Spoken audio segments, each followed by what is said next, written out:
रहे हैं लाइव 7। नमस्कार, लाइव 7 विशेष में आपका स्वागत है। मैं हूं ज्ञान रंजन। दोस्तों, एक तरफ आप देख रहे हैं कि किस तरह से झारखंड कांग्रेस के सभी नेता दिल्ली में हैं, दिल्ली कूच किए। वहां पर जो वोट चोर गद्दी छोर का जो को लेकर जो रैली हो रही थी उसमें पहुंचने के लिए, इसके अलावा एसआईआर के खिलाफ में जो आंदोलन था वो दिल्ली में झारखंड के नेता गए। लेकिन अब एक मुलाकात होती है दो यारों की। जी हां दोस्तों, दो यार मैं इसलिए कह रहा हूं पर दोनों पहले एक ही नाव पर सवारी करते थे। भारतीय जनता पार्टी में भी किया और उसके बाद झारखंड विकास मोर्चा में भी किया। लेकिन जब वो नाव दो किनारे पकड़ने लगे तो एक ने भाजपा के साथ चले गए, एक भाजपा किनारे पहुंच गए और एक कांग्रेस के किनारे पहुंच गए। भाजपा के किनारे जो पहुंचे उनको तो तवज्जो पार्टी ने दी, उनको विधायक दल का नेता बनाया। भले ही स्पीकर ने मान्यता नहीं दी तो बाद में अमर बावरी को बनाया गया, फिर उनको प्रदेश अध्यक्ष बनाया गया। अभी वो विधायक दल के नेता भी हैं और प्रदेश अध्यक्ष भी हैं।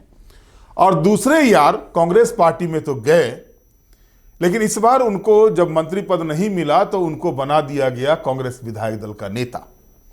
उस कांग्रेस विधायक दल का नेता जहां पर कि जो अध्यक्ष बनते हैं, जो नेता बनते हैं, उनके टांग खींचने वाले की लंबी कतार होती है। तो शुरू हो गई झारखंड कांग्रेस के भीतर जो धमा चौकड़ी होनी है वो शुरू हो गई। अब होता क्या है कि विधानसभा का शीतकालीन सत्र चलता है और उस शीतकालीन सत्र के दरमियान जो है ये जो दो भाई थे जो बिछड़े थे, एक कांग्रेस की तरफ और एक भाजपा की तरफ गए थे अलग होकर के, ये दोनों भाई की मुलाकात होती है। एक कांग्रेस विधायक दल के नेता, एक भारतीय जनता पार्टी विधायक दल के नेता। बात होती है, कुछ चर्चाएं होती है। कहा जाता है आपने जो मुद्दा उठाया उस मुद्दा को अगर आप नहीं उठाते तो मैं भी उठाता। ये बातें भी होती है।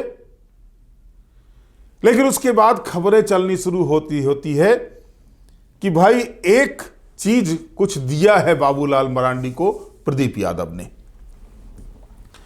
अब मामला क्या था आप पहले इसको समझ लीजिए।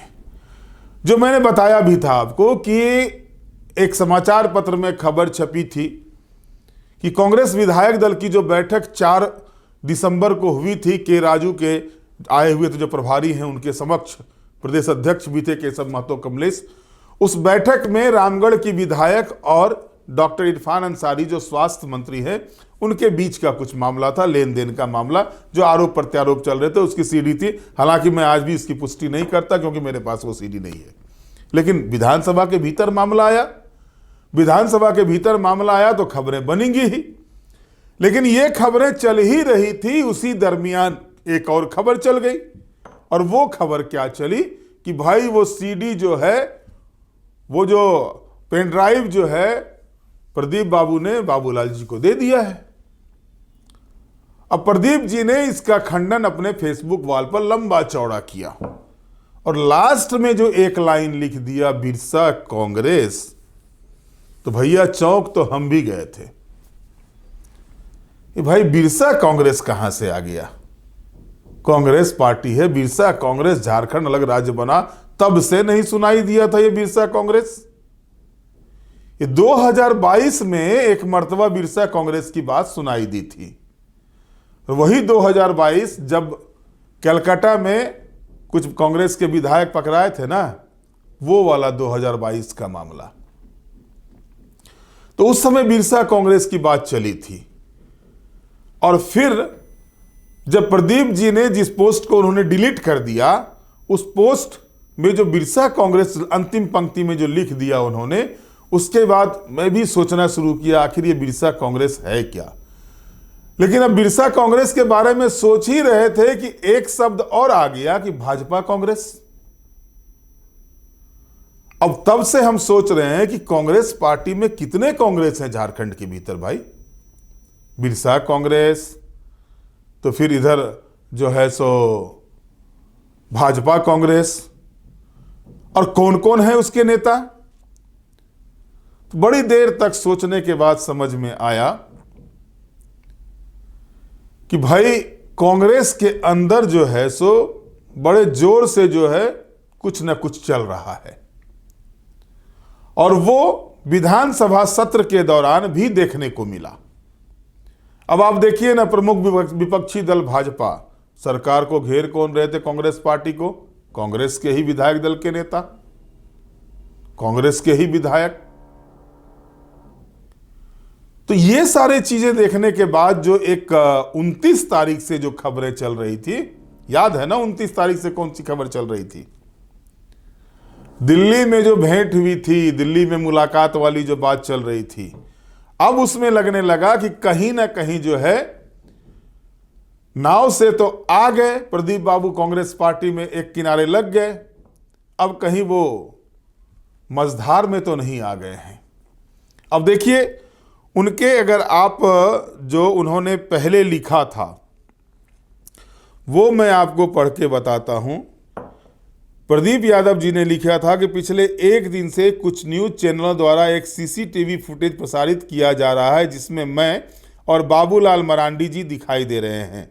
यह वीडियो विधानसभा परिसर का है तथा दिनांक 10 दिसंबर 2025 लगभग सुबह 11 बजे का है। उस समय का है जब वहां विधायक, मीडिया और प्रशासनिक कर्मियों की नियमित उपस्थिति रहती है।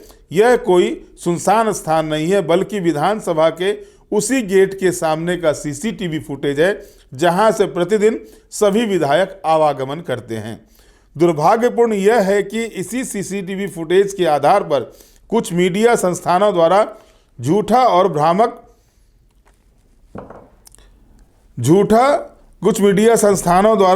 भ्रामक नैरेटिव गढ़ने का प्रयास किया जा रहा है। मुझे नहीं पता कि इसके पीछे कौन है और किस उद्देश्य से मेरे विरुद्ध ऐसी साजिश रची जा रही है, लेकिन बिना मेरे पक्ष जाने एक तरफा ढंग से आरोप गढ़कर मेरी छवि को नुकसान पहुंचाने का प्रयास अत्यंत पीड़ादायक है। तथ्यों को तोड़ मरोड़ कर प्रस्तुत करना और अधूरी जानकारी के आधार पर खबरें चलाना किसी भी रूप में न्यायोचित नहीं कहा जा सकता। जहां तक इस सीसीटीवी फुटेज का प्रश्न है तो यह दावा कि मैं बाबूलाल मरांडी जी को कोई पेन ड्राइव सौंप रहा हूं पूरी तरह असत्य, निराधार और कल्पनाजन्य है। मरांडी जी के साथ मेरी बातचीत एक अखबार में प्रकाशित खबर को लेकर हो रही है। उस विषय का मैं स्वयं भी विधानसभा में उठाने वाला था, किंतु बाबूलाल मरांडी जी ने इस विषय को उठाया। इसके बाद जो है सो अब उन्होंने जो कहा कि जहां तक इसी फुटेज का सवाल है, यह बाबूलाल कोई पेनड्राइव सो या पूरी तरह सत्य, निराधार और कल्पना जन्य है। वीडियो में स्पष्ट रूप से देखा जा सकता है कि बाबूलाल मरांडी जी के साथ मेरी बातचीत एक अखबार में प्रकाशित खबर को लेकर हो रही है। उस विषय को मैं स्वयं विधानसभा में उठाने वाला था, किंतु बाबूलाल मरांडी जी ने उसे पहले ही सदन में उठा दिया। इसके पश्चात जब मैं विधानसभा परिसर से बाहर निकला, उसी गेट से जहां से अधिकांश विधायक निकलते हैं, तो संयोगवश उसी अखबार में छपी खबर को लेकर उनके साथ चर्चा हुई।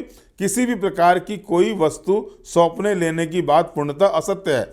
यह स्थान विधानसभा का सार्वजनिक गलियारा है जहां हर समय विधायक, मीडिया, पुलिस और कर्मचारी मौजूद रहते हैं और चारों ओर सीसीटीवी कैमरे लगे हैं। मेरे एक हाथ में मोबाइल और अखबार तथा दूसरे हाथ में रुमाल। पूरी बातचीत दिन के उजाले में एक सार्वजनिक खबर को लेकर ही हो रही थी। अब स्वयं सोचिए कि यदि मेरी कोई अनुचित मंशा होती तो क्या मैं इतनी सार्वजनिक जगह पर इतने लोगों के मौजूदगी में और सीसीटीवी निगरानी के बीच ऐसा कोई कृत्य करता जिसकी फुटेज अगले ही दिन सामने आ गई हो। तो ये चीज़ें जो है सो ये बातें लिखी है। और उन्होंने कहा कि ध्यान में रखें कि मेरे स्वयं तक तय करें कि कोई लेन देन हो रहा है या केवल एक सार्वजनिक विषय पर चर्चा है। और जो बिरसा कांग्रेस की बात कही गई थी वो कट गया। अब दूसरा अब जो उसके बाद उन्होंने सोशल मीडिया पर डाला, तो प्रदीप यादव का जब ये सोशल मीडिया पर ट्रेंड हो गया, लोगों ने पढ़ा और उसके बाद मीडिया हाउसेस में भी उसकी चर्चा होने लगी, तो प्रदीप यादव ने एक और उसको डिलीट करते हुए एक नया जो है सो उन्होंने एक पोस्ट किया है फेसबुक पर कि मेरे फेसबुक के पुराने पोस्ट को तोड़ मरोड़ कर किसी भी प्रकार की भ्रामक खबर बनाना ना तो उचित है और ना ही न्याय संगत। अगर तोड़ेंगे मरोड़ेंगे तब तो समझ में आएगा, बिरसा कांग्रेस तो आप ही ने लिखा था। अब अगर आपने नहीं लिखा तो ये एक अलग विषय हो सकता है, लेकिन था तो बातें तो चल रही थी मेरे न्याय संगत। मैं सभी सम्मानित पत्रकार बंधुओं से विनम्र अनुरोध करता हूं कि किसी भी विषय पर समाचार प्रकाशित करने से पहले मेरा आधिकारिक बयान अवश्य लें। बिना मेरे स्टेटमेंट के प्रकाशित की गई कोई भी खबर निराधार, अतथ्य और सच्चाई से परे माने जाएगी। सच और पारदर्शिता लोकतंत्र की पहचान है और हम सभी को इसे बनाए रखना है। तो प्रदीप जी, जरा ये भी बता दीजिए कि आपने जो पोस्ट किया था वो सत्य था या असत्य था। अब आप सोशल मीडिया पर पोस्ट करेंगे, सोशल मीडिया पर पोस्ट करते हैं लोगों के लिए ही, क्योंकि पब्लिक डिमन में उसको डालते हैं, आप पब्लिक प्लेटफॉर्म पर उसको डालते हैं। तो भाई अब जो आप कह रहे हैं हमसे बात कर लीजिए, तो आपके सोशल मीडिया अकाउंट पर जो भी चीजें आती हैं क्या वो असत्य होती हैं, न्याय संगत नहीं होती, तर्क संगत नहीं होती? जरा इसका भी तो जवाब दे देते। या फिर किसका दबाव है? आपने तो कर दिया, आपको जो करना था आपने किया, सोशल मीडिया पे डाला, लेकिन हटाया क्यों? अगर उसमें कुछ गलत नहीं था तो हटाया क्यों? सवाल तो बनते हैं। अब दूसरे पक्ष की ओर आइए।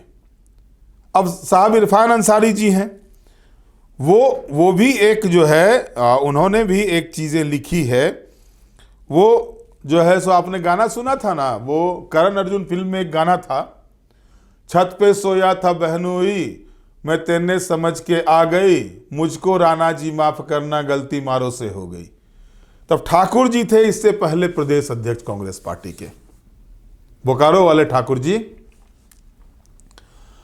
तो ठाकुर जी ने ही जो है प्रदीप यादव जी को, उस समय प्रदीप यादव जी जो आए थे, ठाकुर जी ही प्रदेश अध्यक्ष थे।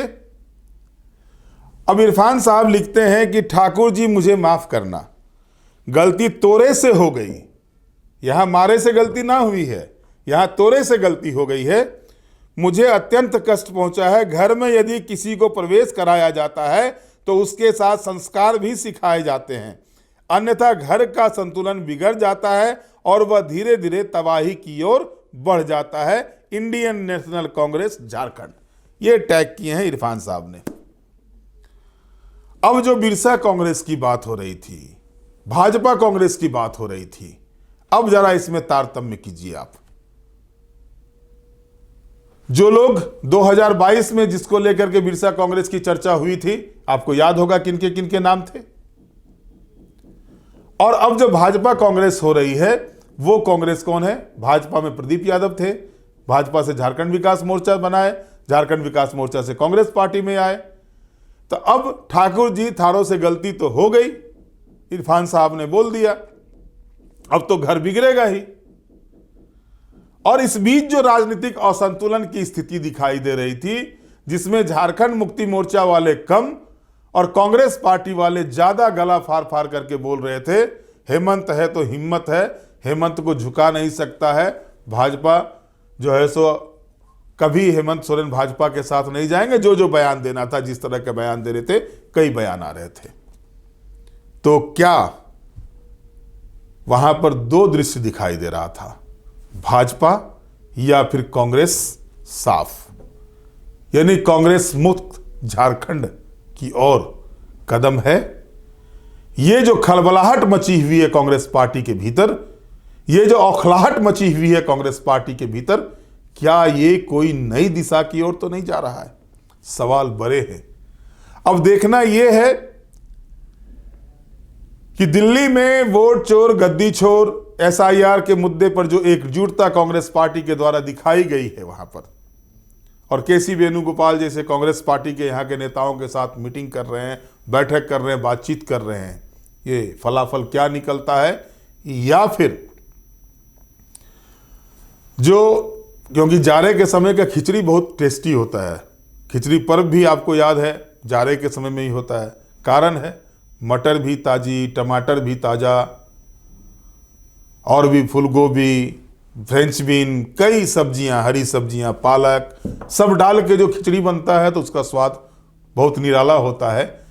तो क्या ये जो रुकावट है, यानी ब्रेक के लिए खेद है, ये ब्रेक जो है आज 15 दिसंबर हो गया और 15 जनवरी को खरमास समाप्त हो जाएगा। ये 1 महीने का ब्रेक है या फिर ये ब्रेक पहले टूटेगा, लेकिन इतना तय मान के चलिए कि तय तो हो चुका है। अब जो नाम, एक नाम से 3 नाम कांग्रेस पार्टी के हो चुके हैं, अब इन 3 नाम को याद रखिएगा। अगला नाम कौन सा होता है, भाजपा कांग्रेस तो नहीं ही होगा, बाकी जो बचे हुए वो देख लीजिए। बहरहाल आज के विशेष में इतना ही। आप हमारे साथ जुड़े रहें, हमें लाइक करें, सब्सक्राइब करें। बहुत बहुत धन्यवाद। नमस्कार।